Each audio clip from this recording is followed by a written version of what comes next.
Alright, science enthusiasts. Ever wondered what makes book paper so great for writing? And why toilet paper is so absorbent and soft? Today, I'm going to take you on a microscopic journey to discover the fascinating fiber structures of different types of paper.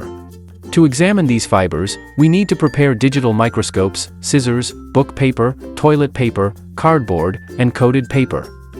First, use scissors to cut out pieces from book paper, toilet paper, cardboard, and coated paper.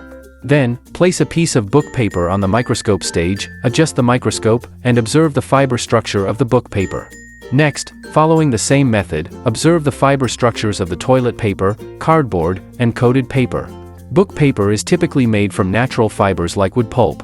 Under the microscope, we see tightly arranged and uniform fibers, creating a smooth and even surface. This close-packed arrangement makes book paper perfect for printing and writing, ensuring that ink is absorbed evenly. Toilet paper, on the other hand, has looser, shorter, and coarser fibers. This loose arrangement is key to its softness and absorbency. Larger pores in the fibers make toilet paper great for absorbency and comfort, ensuring it's effective and soft to use.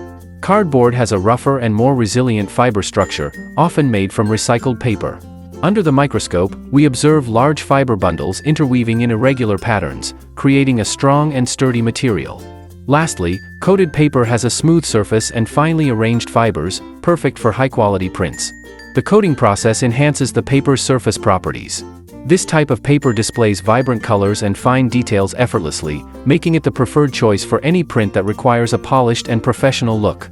So, next time you pick up a book, use a tissue, or receive a package, remember the fascinating fiber structures making it all possible.